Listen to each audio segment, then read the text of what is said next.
Hello, good morning, good afternoon, and good evening. Sumrock Luna here. And today, guys, we receive a mail call from Starlight Studios. Sir Jer, big shout out to you. And ito na, guys. Isa sa mga inaasam-asam ko last year pa. Napakaganda ng casing, guys. Ito lang naman ay walang kupas na lightsaber. Yan. Para sa 1/6 scale action figure. So, I tried this sa Starlight Studios. Ayan. And big shout out to Carla Build Toys. Ate Carla, check out yung Facebook page niya for Gunpla. Ayan. Building kits and model kits. Dito ko nalaman sa kanya tong lightsaber na to from Starlight Studios. So ngayon, itatry natin siya. Tara, samahan niyo ako. Let's go!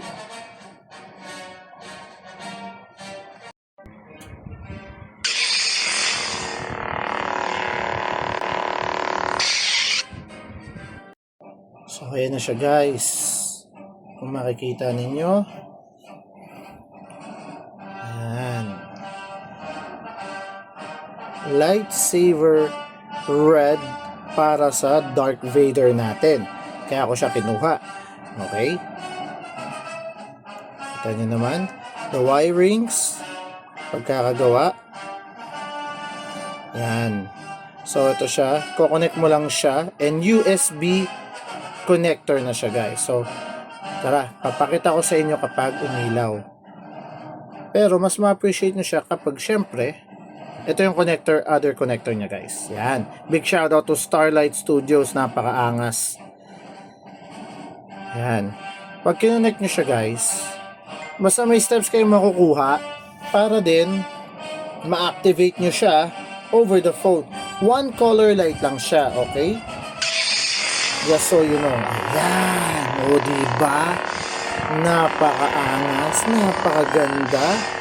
Color red lang naman para kay Darth Vader. So, mamaya papakita natin. Ayan siya, guys. Mahaba kahit papaano ang kanyang connection sa wirings. Manipis, kaya dahan-dahan lang kayo kasi pwedeng maputol siya. Pero, okay, matibay naman ang pagkakagawa. Ayan. Pero magdodoble ingat pa rin kayo. Okay, and USB connector na siya. Pakita ko lang sa inyo, guys, yung connector, ha. Kasi sobrang haba niya.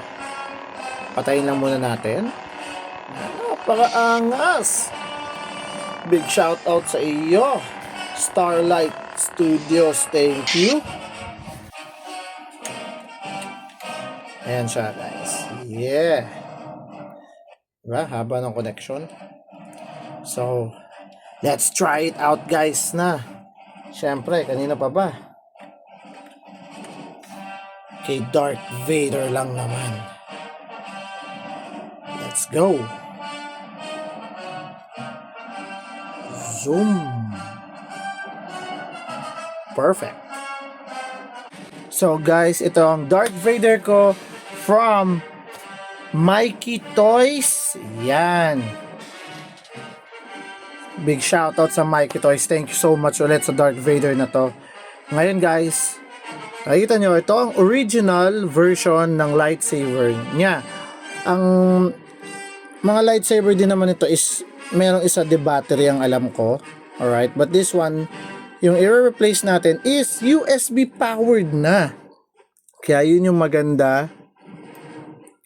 Para at least pwede na natin siyang magamit every time, every day, hindi na nawawala ng battery. Okay? So, ito na yung lightsaber from Starlight Studios. Napakaganda, napakaangas. Sheesh! Yan. Kahit yung lightsaber niya, hindi siya kagaya ng regular default lightsaber from the Hot Toys action figure. Sulit pa din, napakaganda at napakaangas nito sa kahit anong Star Wars for me. Okay? Meron din sila mga 1/12 scale lightsaber, so you can message Starlight Studios directly for inquiries. And siya nga pala, guys, nakalimutan kong videoan kasi na may app siya na pwede nyong i-download para ma-control nyo ang lights, and as well kung kailangan ninyong palitan ng kulay kung ang nakuha nyo is yung 7th light. Okay, kasi ito single light lang eh. So ayun, so for the 1/6 scale light up lightsaber, medyo pricey siya sa totoo lang guys.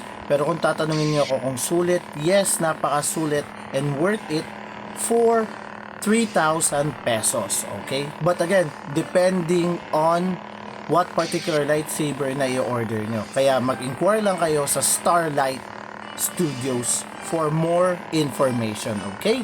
So again, this is Sumo Rock Luna. Thank you for watching. Happy collecting and collect responsibly. Big shoutout again to Starlight Studios. And please do like and follow his page and my page as well on Facebook, TikTok, Instagram, and even on YouTube for more toy unboxing and toy review. Sumrak Luna out. The dark side is strong on this one.